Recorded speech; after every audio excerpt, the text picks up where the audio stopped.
बढ़ता हुआ हमारा भारत को न्यूज चैनल में ताज़ा अपडेट पाने के लिए हमारे साथ जुड़े रहिए। नमस्कार दोस्तों, 2022 का विधानसभा का चुनाव जारी हो चुका है। सीतापुर में 23 फरवरी को मतदाता अपना मतों का प्रयोग करेंगे। तो इस बात को लेकर के आज हमारे भारत को न्यूज चैनल में हमारे साथ उपस्थित हुए हैं राज्य शक्ति के राष्ट्रीय अध्यक्ष कुमार शंकर यादव जी। इनसे कुछ खास बातचीत करेंगे। विधानसभा चुनाव में क्या इनका माहौल रहेगा, क्या इनकी स्थिति रहेगी, क्योंकि 8 महीने किसानों ने अपना धरना किया और उसके बाद क्या बात इनसे भाजपा से बन पाई या नहीं बन पाई, क्या इन लोगों के मुद्दे रहेंगे। स्वागत है आपका बहुत बहुत धन्यवाद। भारत को न्यूज चैनल में आपका भारत को न्यूज चैनल के सभी दर्शकों को बहुत धन्यवाद और बहुत बहुत स्वागत है। ये बताइए, 2022 का चुनाव 23 फरवरी को चुनाव होने वाला है, तो क्या आप लोगों हाँ कोई नई रणनीति बनाए हैं या किसी पार्टी का सपोर्ट कर रहे हैं? और जो भी ये मामले, समाजवादी पार्टी भी अपने घोषणा पत्र जारी कर दिए हैं, भारतीय जनता पार्टी भी घोषणा पत्र जारी की, कल प्रियंका गांधी ने भी, कांग्रेस भी अपनी घोषणा पत्र जारी किए हैं। इस पे क्या आपका कहना है? भारतीय किसान यूनियन राष्ट्र शक्ति द्वारा उत्तर प्रदेश का संयुक्त किसान मोर्चा का अध्यक्ष मंडल में होने के नाते अध्यक्षता करते हुए और गाजीपुर बॉर्डर, सिंगू बॉर्डर, टिकरी बॉर्डर, शाहजहांपुर बॉर्डर, इन सभी बॉर्डरों पे हमारे संगठन के लोगों ने प्रतिनिधित्व किया और सरकार द्वारा किसानों पर थोपे गए 3 काले कानूनों का विरोध किया, जिसके फलस्वरूप हमारे 750 किसान शहीद हुए और लखीमपुर के एक मंत्री ने, भारतीय जनता पार्टी के मंत्री के द्वारा एक कुकृत्य किया गया, जिसमें भोले भाले किसानों को लौटाने का काम किया गया। उसके बाद जब सरकार को लगा कि ये चुनाव प्रभावित करेंगे और हो सकता है हम चुनाव में धराशायी हो, तब सरकार घुटनों पे आई और उसने अपने काले कानून वापस लिए। अगर कानून वापस ही लेने थे तो इतना विलंब क्यों? और प्रधानमंत्री के द्वारा या उत्तर प्रदेश के मुख्यमंत्री बाबा योगी आदित्यनाथ के द्वारा किसानों की संवेदना में एक भी शब्द ना बोला जाना, उनको खालिस्तानी कहना, पाकिस्तानी कहना, उनको आतंकवादी कहना, ये बेहद दुखद रहा। उसके बाद जब धरना प्रदर्शन हम लोगों को समाप्त हुआ तो सरकार ने ये वादा किया था कि किसानों पर जो भी मुकदमे दर्ज हुए हैं वो हम वापस लेंगे। क्या अभी तक भारतीय जनता पार्टी या योगी आदित्यनाथ जी जो किसानों के फर्जी मुकदमे लिखे गए थे, तो क्या वापस किए गए अभी तक? हरियाणा सरकार को छोड़ के किसी भी सरकार द्वारा एक भी मुकदमा वापस नहीं हुआ है। जो मुआवजे की बात जिसपे सरकार राजी हुई थी कि हम जो हताहत हुए हैं किसान, जो घायल हैं, जो शहीद हुए हैं, उनको मुआवजा दिया जाएगा। और खासकर लखीमपुर के किसानों को जो 45 लाख की बात हुई थी, वो भी वादा अपना पूरा नहीं किया। तो इस सरकार के सारे वादे खोखले हैं। माने चुनाव के पहले सरकार ने जो किया, वादे किए, उन पे भी खरी नहीं उतरी, और जो किसानों से आंदोलन के दौरान वादे किए, उन पे भी खरी नहीं उतरी।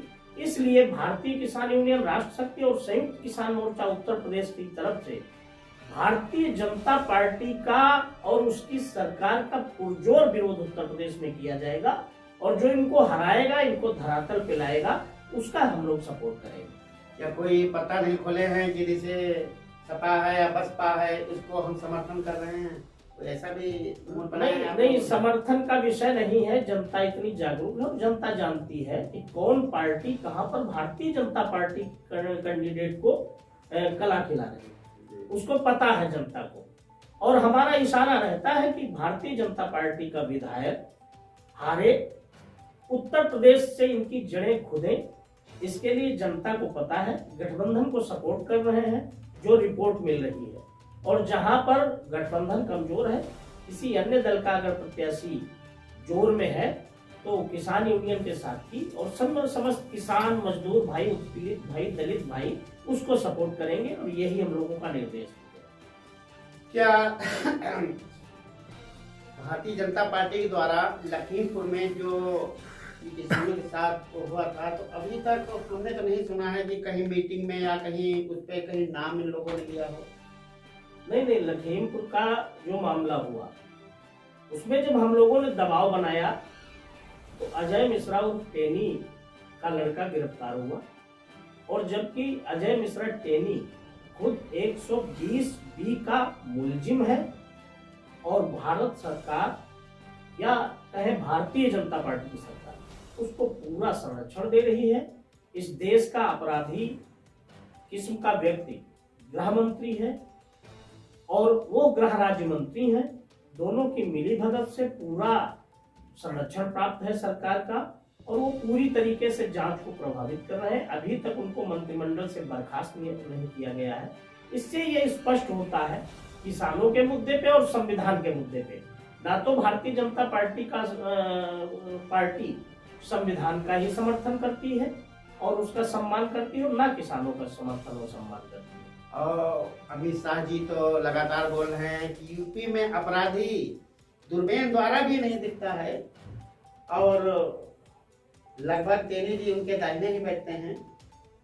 अजय मिश्र टेनी, बाबा चिन्मयानंद, कुलदीप सिंह सेंगर, ऐसे हजारों कार्यकर्ता जो संगीन धाराओं में जिनमें मुकदमे दर्ज हैं और वो उनकी जमात में है, उनके साथ बैठते हैं। दूरबीन से देखने की जरूरत नहीं है। अगर वो अपने अगल बगल देखें, और खुद गृह मंत्री जी दूध के धुले नहीं है, अपराधी किस्म के व्यक्ति हैं, तो अपराध इन्होंने बोया है, अपराध खत्म नहीं किया है। और ये उत्तर प्रदेश का ग्राफ बता रहा है, आपराधिक क्षेत्र में उत्तर प्रदेश का ग्राफ बढ़ा है, घटा नहीं है। और यदि सरकार ये पुनः आती है तो आपराधिक प्रवृत्ति और बढ़ेगी। ये हमारे राष्ट्रीय अध्यक्ष जी बता रहे थे कि किसानों, अच्छा ये बताइएगा अध्यक्ष जी, कोई इशारा नहीं करने किसी पार्टी की तरफ? नहीं, वो तो एक, चूंकि हम लोग राजनैतिक व्यक्ति हैं, नहीं, पत्ता नहीं खोलना चाहते हैं। नहीं, पत्ता का कोई विषय नहीं है। जो भारतीय जनता पार्टी को हराएगा उसको हमारा खुला समर्थन रहेगा। लेकिन चूंकि हम राजनैतिक व्यक्ति हैं और जो भी सरकार बनेगी हो सकता है उससे भी लड़ना पड़े, इसलिए हम खुले रूप से नहीं कह पाएंगे कि हम किसके समर्थन में है। बस ये रहेगा कि जो भी भारतीय जनता पार्टी को इस चुनाव में धराशायी करेगा हम उसका समर्थन करेंगे। और किसानों, मजदूरों के मुद्दे पर यदि आने वाली कोई भी सरकार अपने वादे पे खरी नहीं उतरती है तो आने वाले समय में भारतीय किसान यूनियन राष्ट्र शक्ति उसका पुरजोर विरोध करेगी। 2022 का पहला चरण चुनाव हो रहा है, तो इसमें आप लोगों का, किसान यूनियन का, जनता का रुझान आ रहा है। जनता का रुझान जो गठबंधन है उसकी तरफ है और भारतीय जनता पार्टी के विरोध में है। परिणाम देख लीजिएगा कि प्रचंड बहुमत से भारतीय जनता पार्टी के विरोध की जो पार्टियां होंगी वो सत्ता में वापसी लेंगी। ये हमारे साथ रहे राष्ट्र के राष्ट्रीय अध्यक्ष उमाशंकर यादव जी, कि लगातार यही कह रहे हैं कि जो भी सरकार, जो भी पार्टी भारतीय जनता पार्टी को हराएगी उसी को किसानों का समर्थन रहेगा। अभी तेज जी ने कुछ बोला था।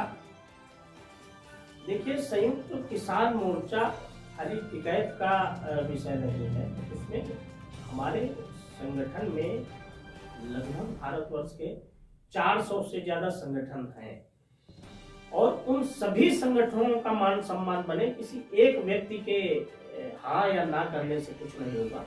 संयुक्त मोर्चे की बैठक में जो निर्णय लिया जाएगा उस पे हम लोग अपनी सहमति जताते हैं और उसी को हमारा समर्थन होगा और आंदोलन की धुरी भी है। आप तो पूरे यूपी में घूम चुके हैं। योगी आदित्यनाथ जी कहते हैं सहारनपुर में दंगा हुआ, वहां वो दंगा हुआ, क्या इसका भी कुछ प्रभाव दिखेगा?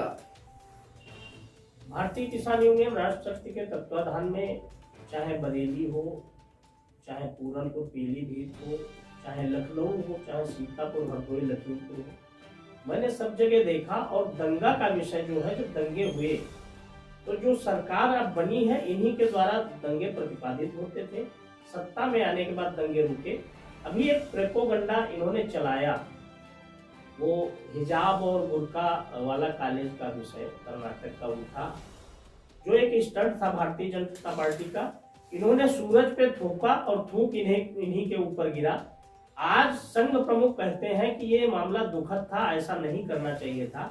संघ प्रमुख को जब ये लगा कि हम हाशिए पे जा रहे हैं, तब उनके बयान वापस हुए, जबकि ये संघ की एक चाल थी। ये हमारे साथ थे राष्ट्रीय अध्यक्ष जी। इन्हीं के शब्दों के साथ आपका स्वागत है भारतपुर न्यूज चैनल में। और लगातार किसानों का यही रहा कि भारतीय जनता पार्टी के विरोध में जो रहेगा, जो हराएगा, उसी को हमारे किसान लोग मदद करेंगे। मैं भारतपुर न्यूज चैनल पुनीत यादव।